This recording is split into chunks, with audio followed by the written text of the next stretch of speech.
You like to push people, obviously, with your music. You've influenced a lot of people, but also the audience. Like you've insisted that people come dressed up to your concerts. Well, I mean, we just spent a lot of time in the Caribbean, in Haiti and Jamaica and New Orleans. New Orleans is one of my favorite cities in the world.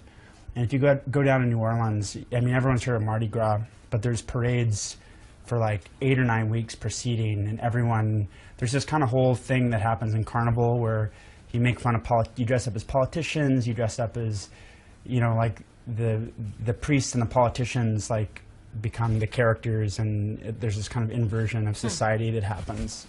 And in a lot of ways, a rock show functions the opposite, because there's this stage and the band's on the stage and everyone just kind of looks at the band.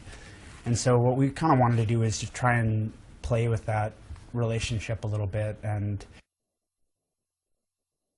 we have these masks of ourselves that can be in the audience, and just have there be kind of less of a separation where it's just like the audience just looking at a band, and have it be a little bit more carnivalesque in the kind of true sense of what Carnival's about. So you got a bit of flack for that, for being, I don't know, a bit bossy or presumptuous, but people are actually doing it, right? We didn't get flack from anyone who was planning on coming to the show. And people are they're showing up. We got flack from people that had no intention of ever coming to the show. So, I mean, because people, even if you don't feel like dressing up, which is super fine, you're not bummed that like someone's wearing like an awesome, like that there's a beautiful girl like wearing a glittery dress next to you. You're not like, oh, what a bummer. Ruined my evening. This ruined my evening. Like, it was all going good, and then this guy dressed as a Ninja Turtle next to me kind of ruined my night. Like, you can't kind of help but smile. It's just, it's not like us dictating to our fans. It's more of like a communal thing. Yeah, it's just, I think it's part of the internet age to kind of quibble over stuff, and then 3 or 4 or 5 people kind of, it makes it seem like it's a bigger deal than it is, because the atmosphere of the shows has been some of the best we've ever played. It's like, these arena shows have been kind of as intimate as a lot of the club shows we've done, and just as fun, and we're able to kind of be in the crowd for some of the opening acts and dancing like in the crowd, because you can wear a mask, so you can kind of be hanging out with the audience, and so in a way it feels like we are closer to our audience than we have been before.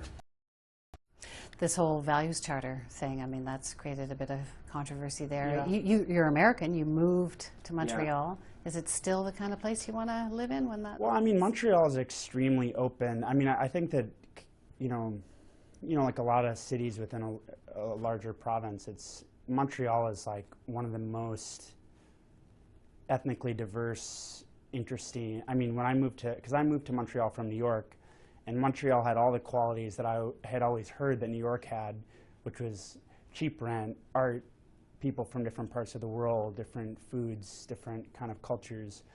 And Montreal still very much has that. I'm optimistic for the future of Montreal and the future of Quebec and whatever. I mean, I don't think, I've spent a lot of time in France, and I don't think that France is necessarily who I would model my charter of anything after, because they have got some major race problems and major, conflict there.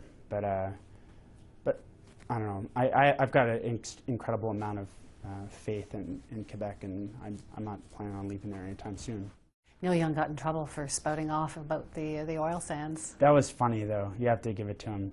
I thought he had a pretty good retort to, like, rock stars with your using your oil. And he's like, actually, I have a green car that it cost me no oil to get here. But so you have no problem with rock stars spouting off? I mean, everyone should spout off. Well, taxi drivers, rock stars, anyone. I think that kind of passionate discourse is, it's definitely not, there's not too much of it in society.